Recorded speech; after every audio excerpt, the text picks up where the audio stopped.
What is up guys, Danny this side. So in this video, I'm going to show you how to auto-archive email in Outlook.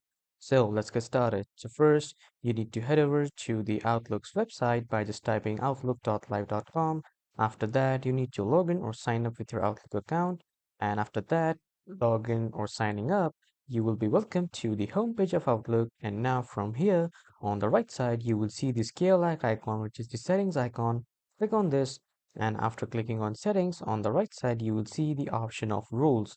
Click on this, and after clicking on rule on the right side you will see the button to add new rule.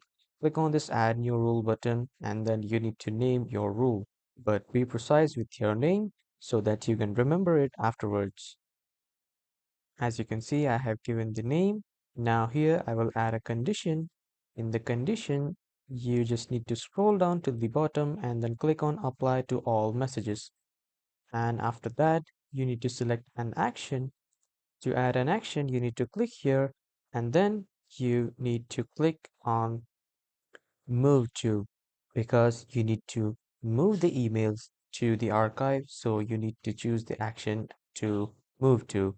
And after selecting move to, you need to select the folder where you need to move all your emails.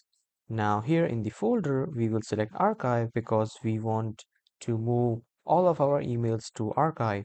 So after that, when I am done, I'll just simply click on save. But you can see this option to run rule now. So if you want this rule to implement immediately, so just simply check this checkbox, and then the rule will be implemented immediately after saving. So when you are done, simply click on save, and then boom, you have finally done this work and you have set the auto archive email in Outlook. So that was all for the video, everyone. Thank you for watching.